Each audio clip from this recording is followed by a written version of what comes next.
Hello students, hope you all are doing good. Today we are doing a chapter named The Mauryan Empire. In this chapter we will read about the Chandragupta Maurya Empire जो कि पूरे India में almost all over India फैला हुआ था. Okay? Mauryan Empire. Nanda king ruled Magdha by the 4th century BC. Magdha had emerged as the most powerful kingdom in the north. The Nandas had acquired huge wealth through taxes and kept a huge army, but they were not popular rulers. They paid a little attention on the welfare and betterment of the people. Magadha जो कि एक बहुत flourished reason था, वहाँ एक powerful kingdom था Nanda. Okay तो नंदा के पास, नंदा जो किंगडम था उनके पास बहुत वेल्थ थी. कैसे? वहाँ पर जो मगधा में जो खेती होती थी वहाँ से टैक्स वो कलेक्ट करते थे और एक ह्यूज आर्मी वो मेंटेन करते थे. लेकिन वो इतने पॉपुलर रूलर नहीं थे, लोग उनको इतना लाइक नहीं करते थे क्योंकि वहाँ पर रहने वाले लोगों की लाइफ की बेटरमेंट के लिए वो कोई अटेंशन नहीं दे रहे थे. उनमें से ही नंदा कोर्ट में से ही एक डिसमिस्ड ब्राह्मण मिनिस्टर जो था वो चंद्रगुप्त मौर्य से हेल्प लेता है. They raised an army together and attacked Pataliputra. वो किसके साथ? चंद्रगुप्त मौर्य के साथ मिलकर एक आर्मी खड़ी करता है और पाटलिपुत्र पर अटैक करता है. Dhanananda the last Nanda king was overthrown and killed. और उस युद्ध में धनानंदा जो कि लास्ट नंदा किंग था उसको मार दिया जाता है. In India the first great empire was the Mauryan empire. In India's record history it was also the first dynasty. और इंडियाज में जो रिकॉर्ड है, हिस्ट्री का जो रिकॉर्ड है, उससे पता लगता है कि मौर्यन एम्पायर, चंद्रगुप्त मौर्य का जो एम्पायर शुरू हुआ लास्ट नंदा किंग को मारकर, वो मौर्यन एम्पायर सबसे ग्रेट एम्पायर रहा है अब तक का और फर्स्ट डायनेस्टी भी थी. Chandragupta built up a vast empire which include Bihar, Odisha and Bengal, western and northern India and the Deccan. The main sources of information about the Mauryan period are almost all over the India. Mauryan ने conquer कर लिया था. ये चीज़ें हमें कहाँ से पता लगती हैं? हमें 4 सोर्सेज से पता लगती है. फर्स्ट इज इंडिका जो मेगास्थीन्स ने लिखा है, Arthashastra written by Kautilya, rock edicts of Ashoka and coins of the Mauryan empire. Now sources of information, they are 2 main sources of information about the Mauryan empire. First is Arthashastra. Arthashastra जो कि कौटिल्य ने लिखी है. Kautilya was the prime minister of Chandragupta Maurya. In this book Kautilya ने explain किया है कि वहाँ की जो गवर्नमेंट थी वो किस टाइप की थी और कैसे वो एफिशिएंटली काम करती थी. Second is indica. The Indica written by Megasthenes in Greek. Megasthenes was an ambassador of Seleucus Nectar who spent some time at the court of Chandragupta. Unfortunately, only fragments of this account are available. सिर्फ हमें कुछ ही टुकड़े इस book के मिले हैं और कुछ डिस्ट्रॉय हो गए हैं जिनसे हमें कुछ इन्फॉर्मेशन का, मौर्यन एम्पायर की इन्फॉर्मेशन का पता लगता है. And Chandragupta soon conquered the whole of Punjab. He then fought Seleucus Nectar before his return to Greece and inflicted a crushing defeat on him. उसके बाद Seleucus Nectar को वो हरा देते हैं and Seleucus was forced to surrender. और Seleucus को क्या करना पड़ता है? सरेंडर करना पड़ता है. Seleucus उस सरेंडर में अपनी बेटी की शादी जो है चंद्रगुप्त मौर्य से कर देता है और एक गुडविल के लिए चंद्रगुप्त मौर्य 500 एलिफेंट Seleucus को प्रेजेंट गिफ्ट करता है. और एक फ्रेंडली रिलेशनशिप मेंटेन करने के लिए चंद्रगुप्त एक ग्रीक एम्बेसडर जिसका नाम था मेगास्थीन, उसको अपने कोर्ट में रहने की इजाजत दे देता है, जिसने ये बुक लिखी Indica. Okay. Chandragupta went on to conquer parts of central India. His empire included the whole of northern India and parts of central India. ज़्यादातर पूरा सेंट्रल इंडिया जो था वो चंद्रगुप्त मौर्य के ने कॉन्क्यूर कर लिया था. नाउ बिंदुसारा. चंद्रगुप्त ने पूरे वास्ट एम्पायर पे ऑलमोस्ट 25 ईयर तक रूल किया। उसकी डेथ के बाद नेक्स्ट बिंदुसारा जो चंद्रगुप्त का बेटा था वो सक्सेसर बन जाता है। वो भी एक बहुत एफिशिएंट रूलर था। उसने मौर्यन एम्पायर को और भी स्ट्रेच किया। He extended the Mauryan empire as far south as Mysore. Thus, he ruled over almost the whole of India. But the region of Kalinga, present-day Odisha, and the kingdoms of the extreme south were not part of his empire. He maintained good relations with the Greeks and rulers of Syria and Egypt. दूसरी countries के साथ भी, Greek लोगों के साथ भी अच्छे relation थे। ऑलमोस्ट ऑल ओवर इंडिया उसने कॉन्क्यूर कर लिया था, लेकिन कलिंगा अभी भी उनके अंडर नहीं था। The kingdom of the extreme south were friendly to the Mauryan, so the Mauryan did not try to conquer them, but Kalinga refused to accept the overlordship of the Mauryan. A great war with Kalinga took place during the reign of Bindusara successor Ashoka. This war had far-reaching consequences. और उसके बाद जब कलिंगा के king ने overlordship मानने से इनकार कर दिया तो एक ग्रेट वॉर ऑफ कलिंगा होती है बिंदुसारा सक्सेसर अशोका के बीच में और कलिंगा का जो किंग था उसके बीच में। Now who was Ashoka? After Bindusara, his son Ashoka inherited the Mauryan Empire. He was the most famous of the Mauryan king. He was a brave warrior and wanted to extend the boundaries of his empire further. He decided to conquer Kalinga and include it in his empire. Almost all over India जो था वो Mauryan empire के ने conquer कर लिया था।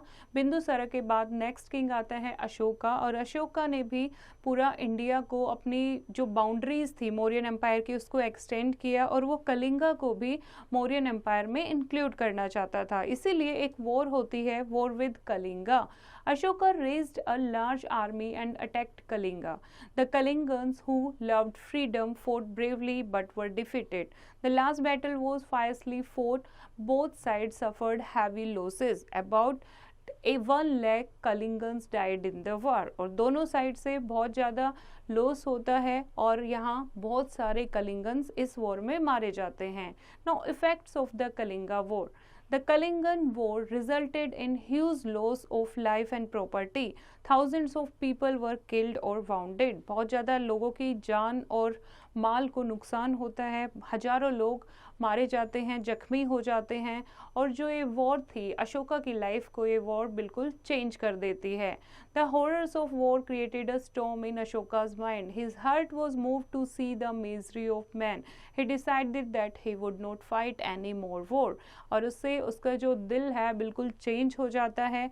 लोगों को दुख देखकर वो डिसाइड करता है कि जो कलिंगा की वॉर है ये मेरी लास्ट वॉर है, इसके बाद मैं और वॉर फोर्ट नहीं करूँगा। Instead he would try and persuade people to live in peace. Thus the bloodbath of the Kalinga war changed Ashoka completely. और इस तरीके से कलिंगा की वॉर ने अशोका की लाइफ को बिल्कुल चेंज कर दिया। Now Ashoka's edicts. अब अशोका ने कुछ एडिक्ट लिखने शुरू किए after 12th year of his reign. Those edict proclaimed his ideas on various matters such as religion, good government and correct conduct toward one another. जो उनके सोच के बारे में बताते हैं एडिक्ट्स, जैसे कि रिलीजन के बारे में वो क्या सोचते थे, गुड गवर्नमेंट कैसी होती है और दूसरों के लिए कैसा व्यवहार करना चाहिए. The edicts were sent to all provinces of his empire. He got them engraved on rocks and pillars so that people could read them easily and come to know about the noble ideas of their king. और हर एक जगह पर उन addicts को फैला दिया गया था ताकि वहाँ पर रहने वाले जो लोग हैं वो जान पाएं जो उनका किंग है उसकी सोच कैसी है. The edicts were in the Prakrit language but were generally written in Brahmi script. Prakrit language में है पर ज़्यादातर ब्राह्मी स्क्रिप्ट में लिखी गई ताकि कॉमन पीपल को समझ आ सके. Some of his edict found in Afghanistan were also inscribed in the Khashoggi and Greek languages. The main purpose of these edicts was to bring his subjects out of ignorance and show them the right path. कि लोगों को right path दिखाने का main मकसद था इन edicts का. Importance of Ashoka's inscriptions. Ashoka ने ये जो इंस्क्रिप्शन की, यानी जो एडिक्ट जो फैला रहा था दीवार पर, जो लिखवा रहा था, उसको इंस्क्रिप्शन कहते हैं। कोई भी प्रीच को वॉल पर प्रिंट आउट कराना या उसको लिखवाना, इंस्क्रिप्ट कराना, दैट इज़ इंस्क्रिप्शन। तो जो भी अशोकास के एडिक्ट थे वो लोगों की political, social, religious and literary life को इन्फ्लुएंस करते थे। Extent of Ashoka empire.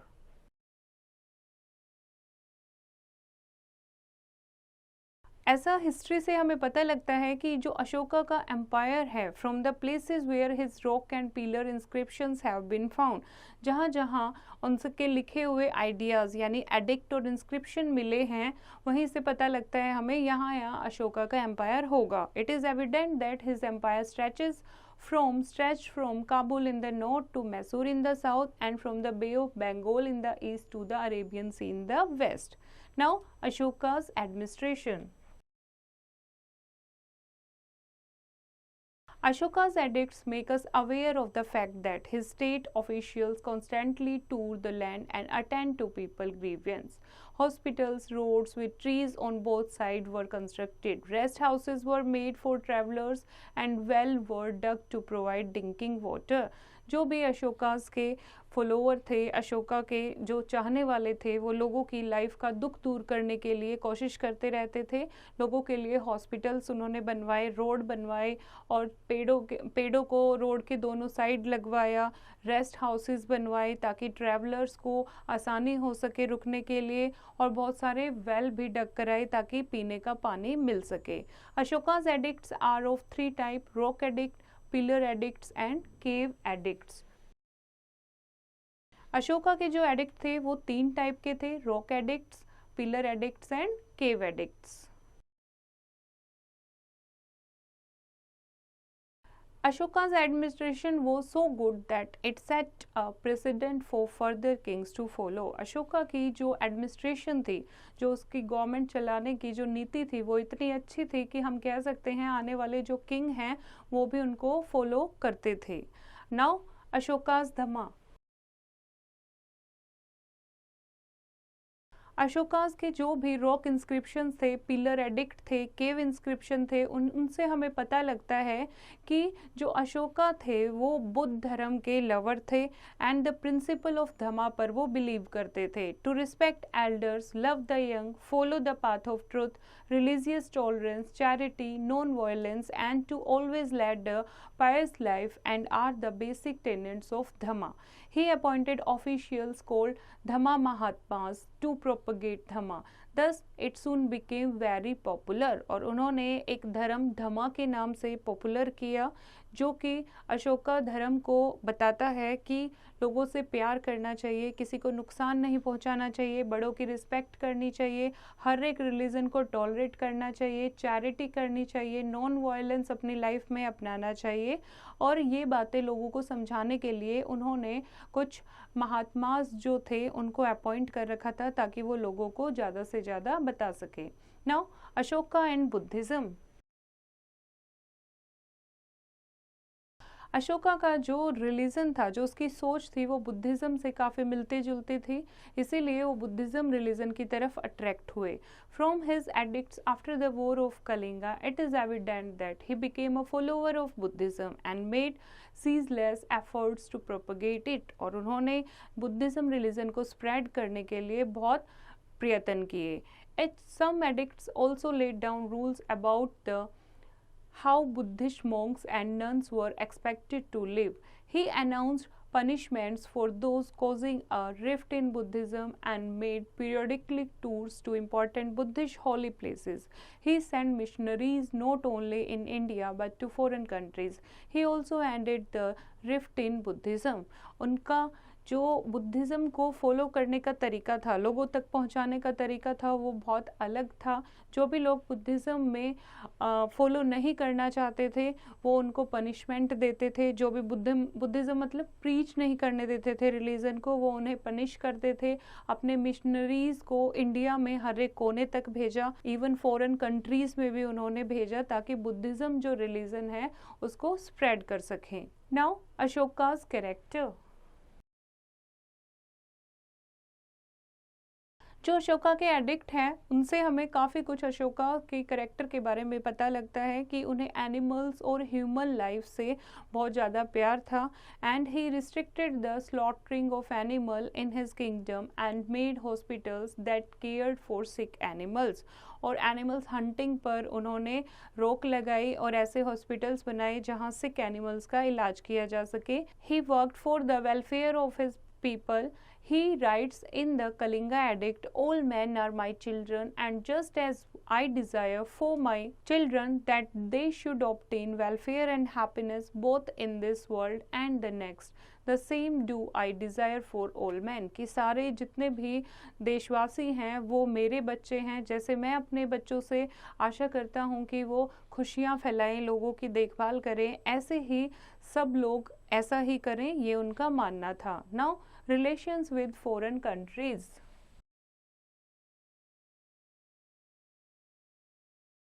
Ashoka के जो एडिक्ट्स हैं उनसे हमें जो अशोका का रिलेशन था फॉरेन कंट्रीज से उनके बारे में पता लगता है। बहुत फ्रेंडली रिलेशन थे उनके म्यांमार, श्रीलंका, साइरिया और इजिप्ट कंट्री के साथ। बहुत सारे बुद्धिस्ट मिशनरीज उन्होंने अलग अलग कंट्रीज में भेजा था। इस तरीके से बुद्धिज्म रिलीजन बहुत ज़्यादा स्प्रेड हो गया था। Now Ashoka's message to his subjects.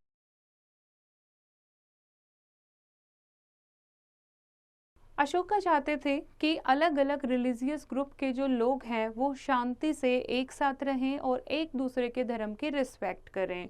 Through the 12th रोक addict he notified all religion should flourish, spiritual strength should increase.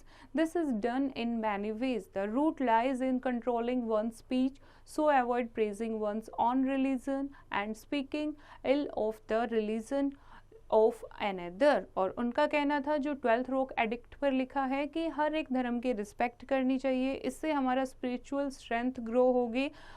हमेशा अपने रिलीजन की प्रेज नहीं करनी चाहिए और दूसरे रिलीजन को हमेशा नीचा नहीं दिखाना चाहिए, हमें हमेशा एक साथ रहना चाहिए। Now Mauryan art. From the idols, pillars and caves sculpted during this period, we get an idea of the vast strides taken by art during this period. Ashoka set up pillar 15 to 18 meter high. Ashoka ने जो pillar बनवाए थे addict करने के लिए, जो caves में बनवाए थे या पिलर बनवाए थे इंस्क्रिप्शन के लिए, वो बहुत ही अलग हैं और उनको मौर्यन आर्ट का नाम दिया गया है। जो अशोकास के पिलर थे वो 15 to 18 मीटर हाई होते थे and it was carved from a single piece of rock. Some of these pillars जो थे उनका इतना ज़्यादा वेट था about 50 tons. Such pillars were called stambh. जो बड़े बड़े पिलर थे उनको स्तंभ का नाम दिया गया। The polish given to the rocks and the walls of the caves of Barabar Hills is unbelievable. और बाबर हिल्स में जो उनकी केव्स बनी हुई हैं वो बहुत अद्भुत हैं। जो रॉक की ये केव्स हैं वो ऐसा लगता है उन पे जो पॉलिश की गई है वो बिल्कुल मेटेलिक शीट जैसा फील होता है। In Ashoka's time, there were many religious sects. There were Brahmins, Sharmans, Buddhists, the Jains, and other religions who quarreled bitterly. Ashoka convinced them all to follow the line of virtue, shield, and respect each other religious. Ashoka के time पर बहुत सारे religion थे जो आपस में एक दूसरे से अच्छा बताने के लिए आपस में लड़ते झगड़ते रहते थे। अशोका ने सब लोगों को समझाया कि सबको एक लाइन ऑफ विर्चू, जिसको शील का नाम दिया गया है, वो फॉलो करना चाहिए और हर एक दूसरे के रिलीजन को रिस्पेक्ट करनी चाहिए। All people should live in unity and peace. सब लोगों को एकता के साथ, शांति के साथ रहना चाहिए। The Dhamma Mahatma encouraged pity, kindness, alms giving, truthfulness, cleanliness, purity, gentleness, virtuosity, and show respect to parents, teachers, the old, Brahmins, Sharmans, downtrodden, destitute, the poor, servants, and slaves. He exhorted his sons and grandsons to work for the spread and enhancement of Dhamma till the sun and moon shine. और in same चीज़ों के लिए धम्मा, जिसका मतलब है truthfulness, लोगों की respect करना, प्योरिटी के साथ रहना, और ब्राह्मण्स की, चाहे वो किसी भी जाति से हैं, पुअर हैं, उनकी रिस्पेक्ट करना। इवन अपने बेटे और अपने ग्रैंडसन को भी उन्होंने एग्जिस्ट किया, रिक्वेस्ट की कि जब तक सूरज चांद रहेगा तब तक उन्हें धम्मा को स्प्रेड करना है। Ashoka and the spread of Buddhism. Not only in Indian history but throughout the world, Ashoka's name is famous. Buddhism became one of the most popular religion due to his untiring effort in the world. और Buddhism religion जो है उनके बहुत ज़्यादा प्रयत्न करने के कारण ही इतना ज़्यादा फेमस हुआ है। Personal example, by following the principle of Dhamma in his own life, Ashoka get an example for the people. He gave up his earlier luxurious lifestyle, stopped hunting, and renounced the policy of war. He treated his subjects like his children. He preached tolerance and respect for all religions. All these impressed the public and they were greatly influenced by him. Personal example, Ashoka एक king थे, अपनी luxury life को छोड़कर उन्होंने बहुत simple life जीनी शुरू की थी, अपना लाइफस्टाइल बिल्कुल चेंज कर लिया था, शिकार करना छोड़ दिया था, वॉर को ख़त्म कर दिया था, और अपने जो प्रजा थी उसको अपने बच्चों की तरह वो ट्रीट करते थे और दूसरे रिलीजन्स की रिस्पेक्ट करते थे। इनसे जो कॉमन पब्लिक थी वो बहुत ज़्यादा इन्फ्लुएंस हुई और धम्मा रिलीजन या बुद्धिज़्म रिलीजन की तरफ अट्रैक्ट हुई। Next is pilgrimage. Ashoka undertook tours for the propagation of Dhamma. He periodically toured all the important places related to Buddhism. और धर्म का प्रचार करने के लिए उन्होंने बहुत सारे टूर किए, बहुत सारे धार्मिक स्थल भी बनवाए ताकि बुद्धिज़्म को बहुत ज़्यादा स्प्रेड किया जा सके। Relations with neighbouring countries. Ashoka के फ्रेंडली रिलेशंस थे आसपास के कंट्रीज़ के साथ। बहुत सारे मिशनरीज उन्होंने भेजे थे बुद्धिज़्म रिलीजन के लिए।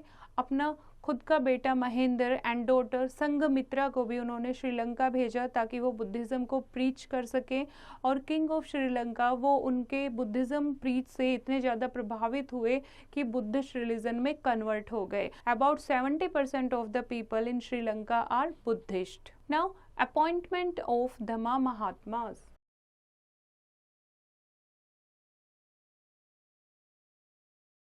To propagate of Buddhism, Ashoka appointed officials known as Mahamatras. They persuaded people to live their lives according to the principle of Buddhism. जो लोगों को बताते थे, उन्हें समझाते थे कि उन्हें अपनी जो लाइफ है वो बुद्धिज़्म के अकॉर्डिंग सिंपल व्यतीत करनी है। Now, education through edicts.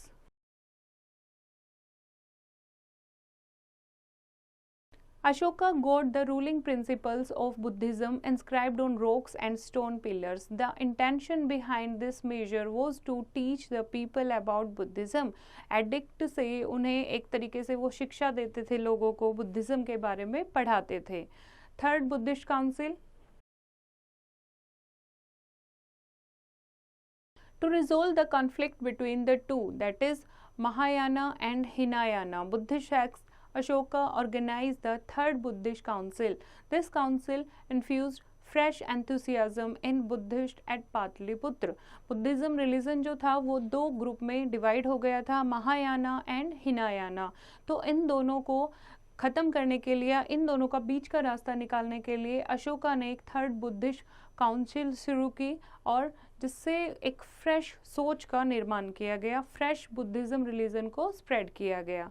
Now foreign mission.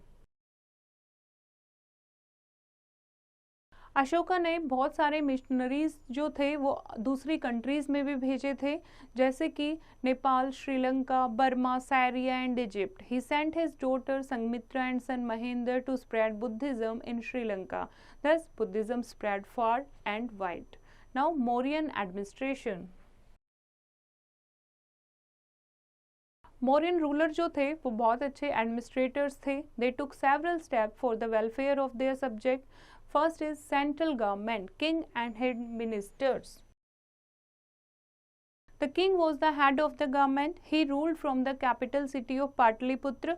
There was a council of minister, जिसको मंत्री परिषद कहते थे, to help and advise the head of the government, जो किंग की हेल्प करते थे, उन्हें एडवाइस करते थे। Besides these The king appointed a number of officers who carried out his orders. इनके अलावा किंग ने कुछ अलग ऑफिसर्स भी अपॉइंट कर रखे थे जो मंत्री परिषद और किंग के ऑर्डर को फॉलो करते थे। Now provincial administration. अब मौर्यन एम्पायर इतना ज़्यादा फैला हुआ था तो प्रोविंस के अकॉर्डिंग कैसे वो एडमिनिस्ट्रेशन करते थे। There were 4 big provinces in the entire empire. Each province was ruled by a viceroy who was directly under the king. There were further divisions of the province that were districts. Districts were ruled by pardesikas. The administration in the district were looked after by several officers. Some collected taxes and worked as judges. Nagarikas looked after the towns. इस तरीके से जो पूरा साम्राज्य था उसको rule किया गया था। जो पूरे प्रोविंस को 4 प्रोविंस में बांटा गया था, पूरे मौर्यन एम्पायर को 4 प्रोविंस में बांटा गया था। हर एक प्रोविंस का एक वाइस रॉय होता था जो वहाँ पर रूल करता था एंड प्रोविंस को आगे डिस्ट्रिक्ट में और फिर टाउन में बांटा गया था और अकॉर्डिंगली ऑफिसर्स अलॉट किए गए थे ताकि वो वहाँ पर गवर्न कर सके। Next is village administration. Village administration was in the hands of the Ahar. Each village had its own group of officers who kept a record of people and animals. They were also responsible for collecting taxes. हर एक गांव में एक आहार होता था जो पूरे गांव को एडमिनिस्ट्रेट करता था और उनके अपने ऑफिसर्स होते थे जो लोगों और एनिमल के पूरा रिकॉर्ड रखते थे और उनसे टैक्सेस कलेक्ट करते थे। Administrative departments.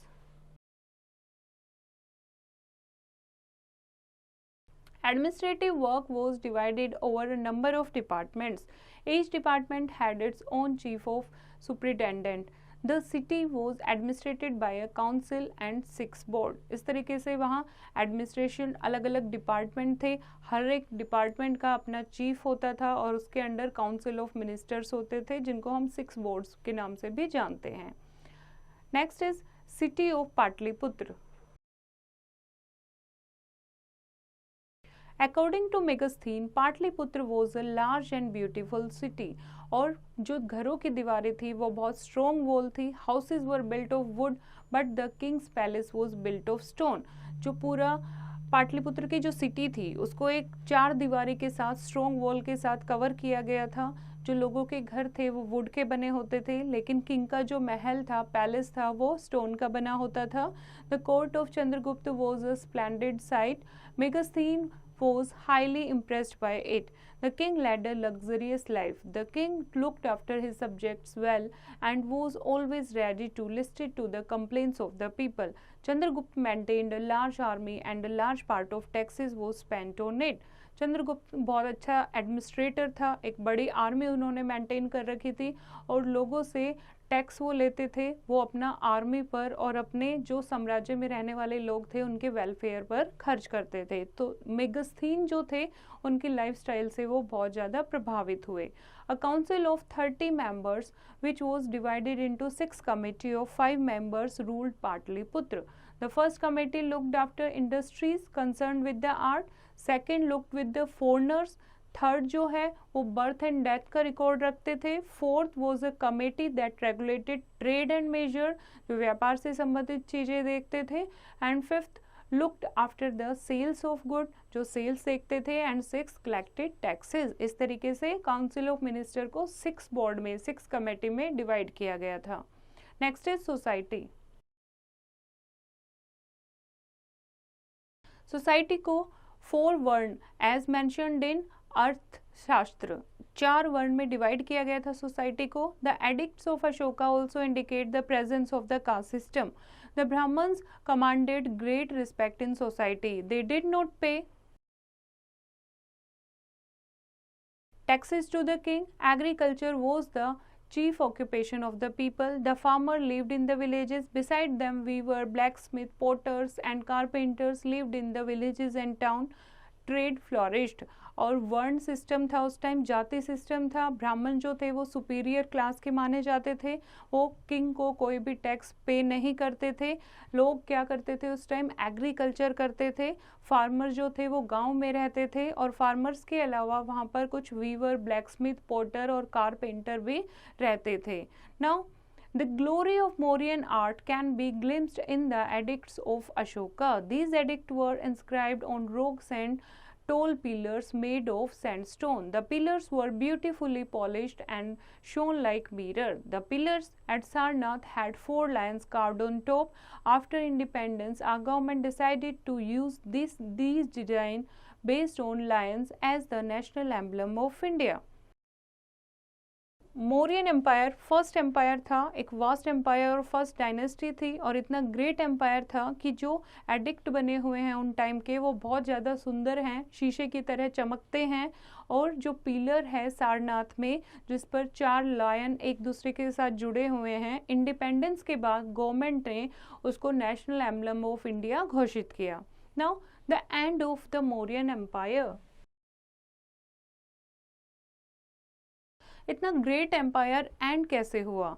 After the death of Ashoka the Mauryan empire began to break up. There were several reason behind this. First is the successor of Ashoka were weak. जो अशोका के बाद जो नए किंग आए वो बहुत ज़्यादा कमज़ोर थे। The various regions of the empire were cut off from one another by great distances. बहुत ज़्यादा डिस्टेंस था, पूरे इंडिया में फैला हुआ था अशोका एम्पायर, तो एक जगह से दूसरी जगह जाने में बहुत टाइम लगता था। Third is the later Mauryan kings could not collect enough taxes to maintain a large distances. उसके बाद जो अशोका के बाद जो नेक्स्ट किंग्स आए वो इतना टैक्स कलेक्ट नहीं कर पाते थे कि वो इतना लंबा जो डिस्टेंस है उसको मेंटेन कर पाएं। The governors of various provinces took advantage of the weakness of Ashoka's successor and declared their independence. जो मौर्यन एम्पायर को रूल करने के लिए 4 प्रोविंस बनाए गए थे, वो जैसे ही वो देखते हैं अशोका के जो सक्सेसर हैं वो वीक हैं, वो खुद को इंडिपेंडेंट घोषित कर देते हैं। Around 232 BC, Ashoka passed away. After him, the provinces started breaking away as his successors were not able rulers. India was invaded by Bactrian rulers around 205 BC. They established their kingdom in some parts of Mauryan Empire by killing the last Mauryan king, Bhridra Pushyamitra Sangha, the commander-in-chief of the army, founded the Shunga dynasty in 185 BC. और last empire Mauryan empire खत्म होने के बाद next कौन सी dynasty आती है? Sunga dynasty. Okay, now let us learn about important points. Mauryan Empire was founded by Chandragupta Maurya. Who is the founder of Mauryan Empire? Chandragupta Maurya. Chanakya और Kautilya wrote अर्थशास्त्र। किसने लिखी है अर्थशास्त्र? चाणक्य, जो कौटिल्य के नाम से भी फेमस है। Ashoka was the son of Bindusara. Who was Ashoka? Son of Bindusara. Taxila was gateway to the northwest. People living in forest areas have to provide elephants to Mauryan officials. जो फॉरेस्ट एरियाज में जो लोग रहते थे उन्हें Mauryan officials को taxes के बदले क्या देना पड़ता था? एलिफेंट्स प्रोवाइड करने पड़ते थे। Megasthenes was an ambassador at the court of Chandragupta. Megasthenes कौन थे? चंद्रगुप्त मौर्य के कोर्ट में एम्बेसडर थे। Pataliputra was the capital of Mauryan emperor. Mauryan emperor की कैपिटल क्या थी? Pataliputra. Ashoka was the greatest king of the Mauryan dynasty and of ancient India. Ashoka सबसे ग्रेट किंग रहे हैं इंडियन हिस्ट्री के। Ashoka adopted a new policy of Dhamma after the Kalinga war. Kalinga war से अशोका इतने दुखी होते हैं, इतने प्रभावित होते हैं कि वो न्यू पॉलिसी, अहिंसा की पॉलिसी इंट्रोड्यूस करते हैं जिसको धम्मा के नाम से जाना गया। आई होप बच्चों आपको ये चैप्टर समझ आया होगा। फिर से इसको रीड करेंगे और एक्सरसाइज की प्रैक्टिस खुद करेंगे।